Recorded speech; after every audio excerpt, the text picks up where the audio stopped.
Kada ku manta ku danna subscribe da alamar ƙararrawa domin samun sababbin shirye-shiryenmu da muke gabatarwa a kullum.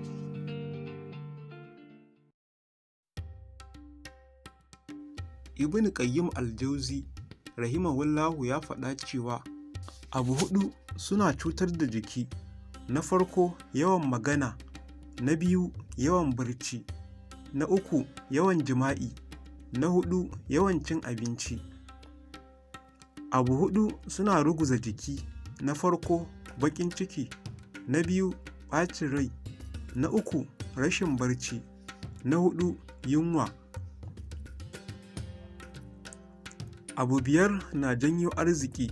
Na farko yawan istighfari, na biyu tsayuwar dare, na uku yawan sadaka, na huɗu zikirin safiya da yammaci irin wanda Annabi sallallahu alaihi wasallama ya koyar, na biyar yawan tilawar Ƙur'ani. Abu biyar suna hana arziki.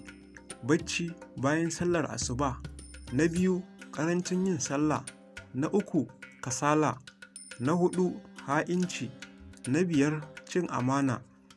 Abu biyar suna busar da fuska da tafiyar da haskenta.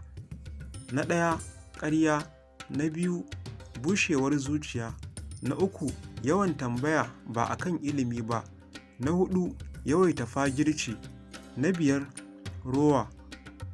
Abu biyar suna ƙara hasken fuska.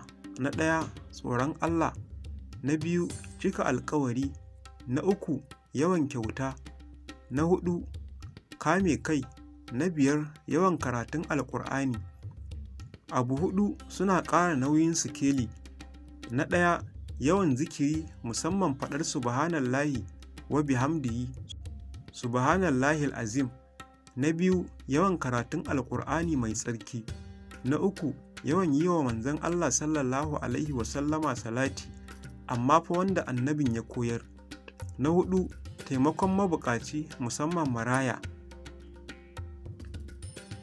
ɗan uwa, 'yar uwa, ka dage wajen amfana da lokacinka, arzikinka, lafiyarka da kuma damarka kafin mutuwa ta zo maka. Ka sani za ta iya zuwa yanzu ko anjima ko gobe ko jibi, kai ko da wane lokaci. Allah ya sa mu lura kuma mu yi aiki da shi, amin.